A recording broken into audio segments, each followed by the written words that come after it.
Hello again. Welcome to another episode of Leading from Alignment with our friend John Beluski, who today is going to help us with something that if you're a leader, um, you're going through it now, or you've gone through it, or you're going to go through it. So, John, thanks for your time today and your heart for this subject matter. Give us a little taste of where we're heading, would you?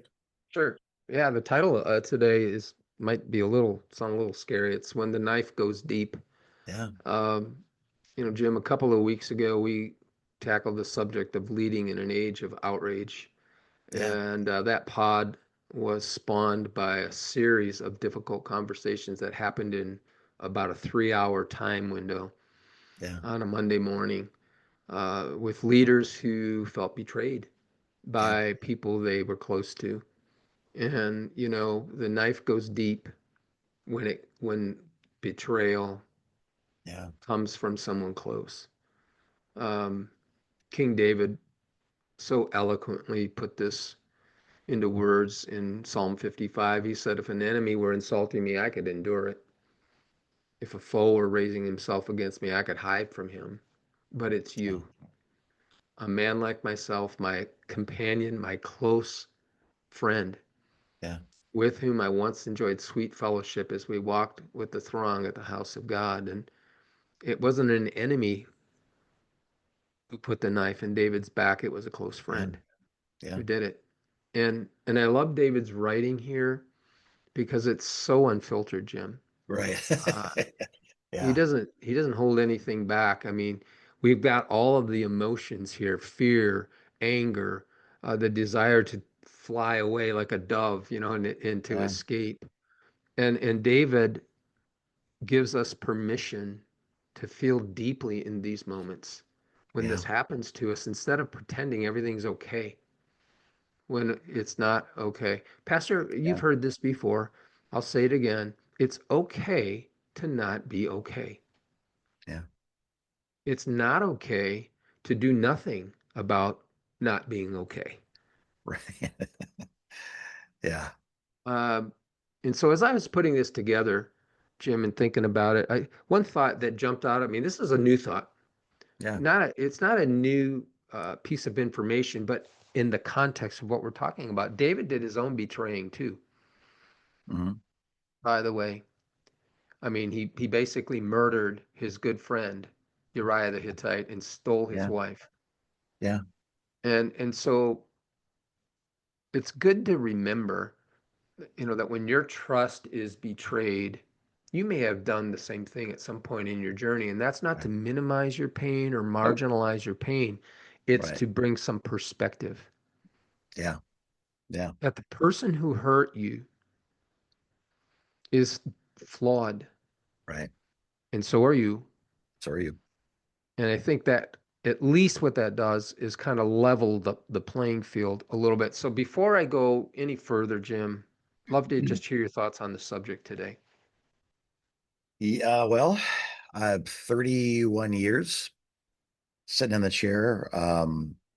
You are going to have to make decisions, and you're going to have a plan to navigate and and and digest the reality of what you just said. And I say, well, I don't want to listen to this podcast anymore. I'm going through a good time right now. Well, hold on a second. As John has said, sooner or later, we're either going to do this to somebody intentionally or unintentionally.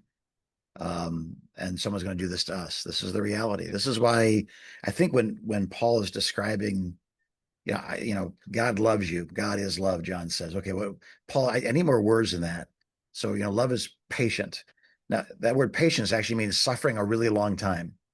Um, and the last thing is about love is it always endures. Well, anything sandwiched between endurance and painful suffering, you have to realize if you're going to love people, which you have to do, you have to love God, you have to love people. Those are not optional things. There's going to be some suffering, and it's going to take a while, and you have to continue to love them or give them the attributes, the environment of love, because that's oxygen in the kingdom of heaven. That is the currency. That is what has value in heaven is love. So to think, well, I won't get hurt. You're being naive. I'll That's right. protect myself from all hurt. You're living out of fear. So we're gonna have to learn how to metabolize the realities of That's betrayal right. And so I think I'm ready to hear the rest of the story, as Paul Harvey Sure. used to say. So David does this full venting Yeah. of his pain, and I love how Psalm 55 ends. Here's where he lands. Cast your Yeah. cares on the Lord, and he will sustain you.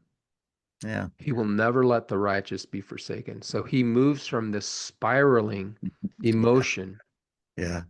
to prayerful trust. Right. Um, and let me just say this, that usually doesn't happen in a half hour. Yeah. Yeah. It doesn't. Yeah. And so, what do we do when where do we start Yeah. when we feel deeply betrayed by someone we thought had our back? Yeah. I think we do what David did. We name the hurt, honestly, pull Yeah. no punches. Yeah. Uh, and we bring it to God first, Yeah. the best of our ability. Before I go call a friend, before I go call my coach, Yeah. I want to take it to the Lord. And sometimes I have to take it to Him multiple times. Oh yeah, sure. Listen, you're not going to wear Him out with that. Yeah. Jesus knows what it's like to be betrayed. Yeah. It's good. He is not distant from us in those painful moments. He, I think he wants us to know something that he's entered that moment with us, whether we're aware of it or not, Yeah. if we belong to him. So we go to God, we go to Jesus first, and Yeah. we don't sugarcoat Right. We're honest. what we're feeling. Secondly, we choose to forgive. Now, And I lose patience with people who say you should just get over betrayal quickly. yeah. I don't know what planet they live on, Yeah. but when you're betrayed, your whole world gets turned upside down. You don't Yeah. even know which way is up. And so I want to talk a little bit about forgiveness, if that's okay, Jim. Yeah. Please. But before I get into that second one, just love to hear your thoughts. Well, I think we're talking about in case of emergency, break glass. Remember those? There's some Yes, fire extinguisher around the glass. There's a little hammer there. I think that betrayal is an emergency. It is a crisis. agreed. It is a faith shaking, potentially life altering. I trusted you, and now I find out you Yes. aren't worthy of that trust. So we are not reaching for flowers. We're not reaching for frosting. We need the strongest medicine possible. The highest goal of love is to continue in relationship in spite of Yeah. frailties, you know what I mean, and offenses. So I think forgiveness, like that's that red button that should sit on our soul in case of emergency. Let's Yeah. start right here.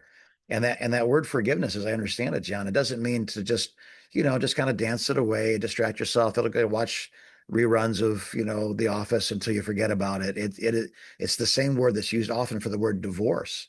I'm Mm. breaking a covenant relationship. If my wife has a problem, I have a problem. If my ex-wife has a problem, it's my ex-wife's problem. It's not mine. So I think I am divorcing my right for justice, my right for vengeance, my right Yeah. for hurting them the way that they hurt me. And it is a by nature, if all of a sudden an explosion went off where people are listening to this, they would automatically get low. They would Hmm. find the ground, they would find the base as quickly as possible. I think the most grounded thing we can do as followers of Jesus is what you're saying right now. Like, let's start with mercy. Let's not Yeah. listen to ourselves because we're hurt. Let's talk Yeah. to ourselves and remind ourselves what God has said about this very moment, knowing it would come, and that is mercy. So the first time I really felt as a leader stabbed in the back, I thought, there's no way I'll ever be able to forgive that person. Yeah. And it's happened more than once in I my say it in the 100th time. in my in my career. Yeah. But somewhere along the way, I began to understand something when James said, when you suffer trials of various kinds, count it all joy. Yeah. The joy isn't in the suffering. The joy is knowing what's going to come out of the suffering. Yes. Yeah. That Yeah. somehow God's going to take this present pain and he's going to produce something that couldn't be produced any other way Yeah. if I'll just cooperate with him. And so the forgiveness part of this is part of our cooperative effort with God. You know, Sure. forgiveness is, you said it, releasing this desire to get revenge. We stink at vengeance, Yeah. human beings. We're terrible Yeah. at it. Yeah. Um, trusting, it's trusting that God will bring appropriate discipline to the individual who betrayed you, because God will. Yeah. Right. God is just. At Yeah. some point, he's going to bring discipline. He's not going to let that person get away with that. Sure. Yeah. Forgiveness can be hard when deep pain is inflicted. And here's what I've discovered: the closer the person, the deeper the pain. Yeah. Sure. And forgiveness can feel like, "Oh, I'm letting them win." It's not about who wins and loses here. It's about freedom, Yeah. not allowing the pain you're in to turn into incarceration, That's into a good. prison. Yeah. So forgiveness is all those things and Yeah. more. We don't have time to go through all of them, but here's what it isn't. Forgiveness is not saying that didn't hurt me. No. Right. It's not denial. Right. Yes, it's not denial. Forgiveness is not reconciliation. Right. That's good. Forgiveness takes one person. Right. Reconciliation takes at least two. Yeah. Forgiveness is always, I believe, is always possible Yeah. and always wise. Yeah. Reconciliation is not always possible Right. and it's not always wise. Some people are dangerous Yes, they people, are. And they and always you want to have can, meeting after meeting after meeting after meeting and bring somebody else with them into the meeting. And right. yeah, that's not reconciliation. That's Well, that, wolves. so your unwillingness at some point, if you're dealing with somebody who's dangerous and the Paul talked about this. He said, Alexander the metalworker did me a great deal of harm. He Yeah. said this to Timothy, you would do well to be on your guard against Right. him. Avoid him. Yeah. Right. Right. And so Yeah. I think we get confused. Like, if I haven't reconciled, have I really forgiven? Right. No. Those two are not mutually exclusive Yeah. in the Yeah. sense of like one has to be, uh, they both have to be present.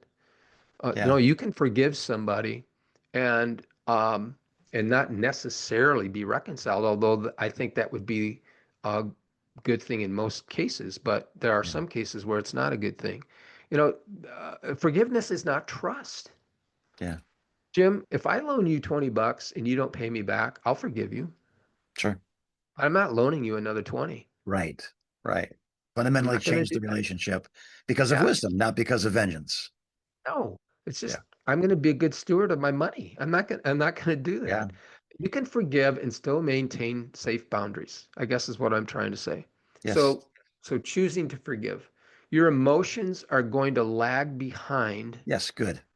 the Good point. decision to forgive. Yeah. It's not going you're not going to necessarily feel good about it or better about it. Yeah. And in my mind,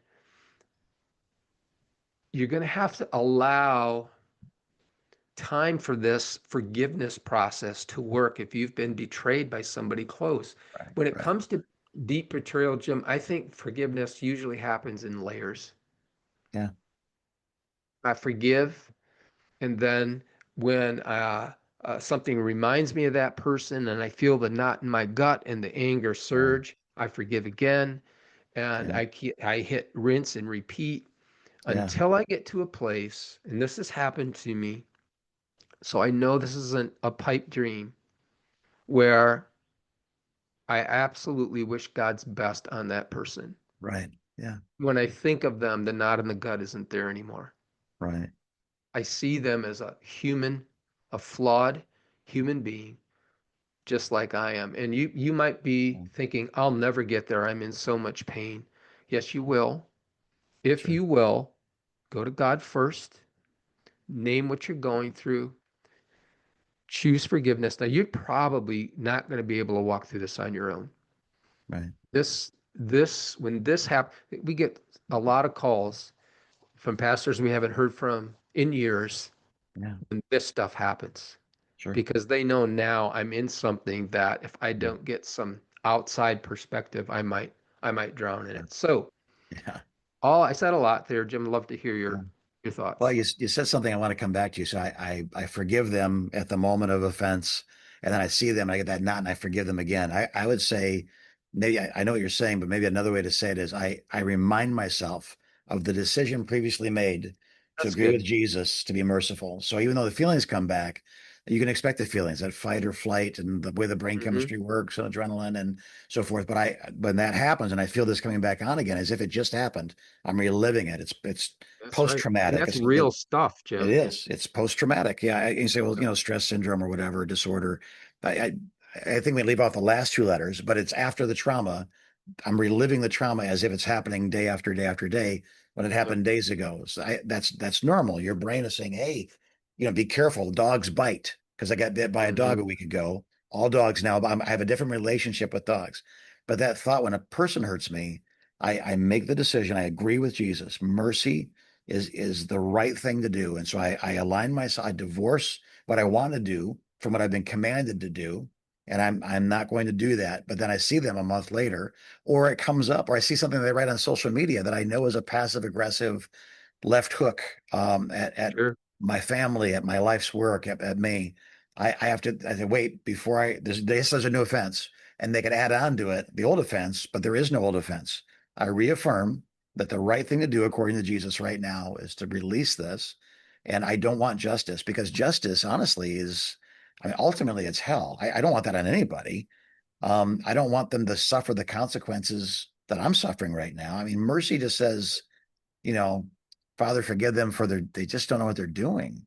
And if I Right. do know what I'm doing, I'm responsible to do the right thing. I think the other thing too, John, is this: we're pastors, which means we teach people mostly. My best stories come out of my life, not Mark Twain's. So Hmm. we will learn the hard lessons of Scripture by applying them at difficult seasons. But Yep. then we have a testimony when we teach. We have a story, whether we tell the story or not. We know this is true because we ourselves lived it.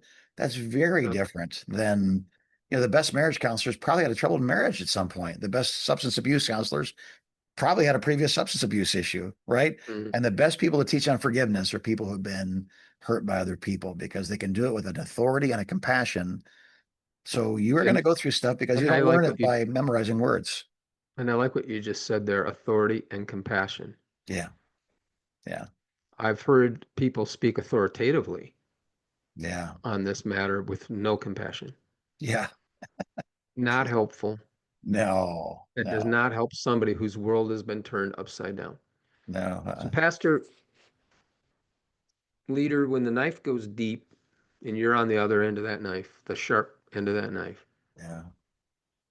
the human instinct is to hold on to the pain, to the story in your Yeah. head about that person or persons, to cling to some sort of perceived right to settle the score. Yeah. But healing really begins the moment you decide the wound is not going to dictate your future. Yeah. You name it, you bring it to God again and again, you Yeah. reach out for help, you choose to forgive layer by layer, you release what God never designed you to carry. He never Yeah. designed for us to carry a grudge. Yeah. It does horrible things to our body and horrible things to our mental and emotional well being. It actually shrinks our brain. Holding a grudge Mm. reduces the area Yeah. size of our brain, it shrinks our brain. Wow. And so I, I want to encourage you to do these few simple steps. Now they're simple to understand, harder to do. Yeah. Um, and remember,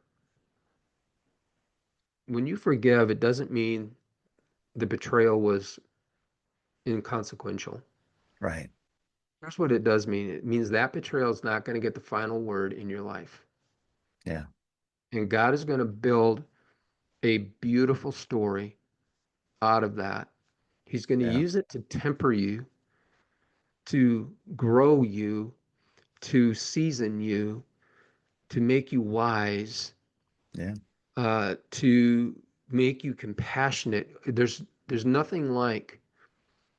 I've had so many people in all the years we've been doing this tell me, John, this is the best conversation I've ever had about my ordeal because you didn't tell me, you didn't hurry me, you sat with me and you grieved Right. with me and you Yeah. felt it with me Yeah.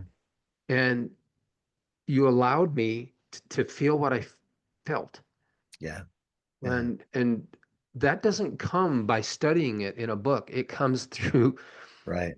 your own pain and suffering. And so, Pastor, we want you to know that if you're suffering today, it's not it's not the final chapter. It's not the only season in your world. God's got Yeah.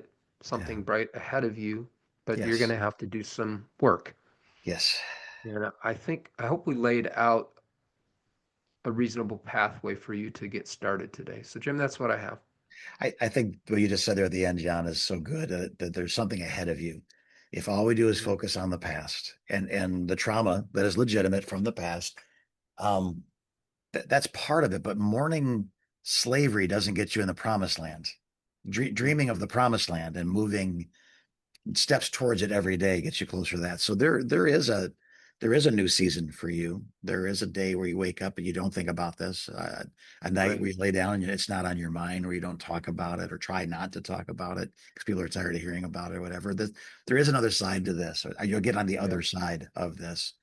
And man, if you are not, if your heart is wounded, listen to the sermons you preach when you're upset. Uh, They come yeah. out Preach, wounded. preach to yourself, right? Yeah, right. I think there is some of that, right? And there's To if you're playing this over and over and over again in your mind, I stop listening to yourself and start talking to yourself. What did Jesus say to do? What did John just say to do? What do you know the right thing to do is? Let's get some dreams for the future. Let's get you moving in the right direction and Amen. let's get you healed up. Because again, you might walk with a limp, but that limp is a testimony of the goodness of God. It's not a Mm. testimony of the badness of your enemy, your betrayer. It really isn't. That you walking with a limp. They say scars are like tattoos. They just have better stories. You're gonna end this life with scars, and you're gonna end this life with tears. But the first thing Jesus is going to do, according to Revelation chapter 21, verse 4, he's going to wipe those tears from your eyes. So Right. there is a future, there is a hope, there is a day where it doesn't hurt anymore. You don't even think about it anymore. And you're one day closer to it today. How can we help you get one day closer to it? I'll walk you through the seasons so you're not spinning around and around in the cul-de-sac when God created you to go down a freeway. And that is, as John says often, a burden shared by definition weighs half as much. We would love Yeah. to take that half hour with you, convergecoach.com.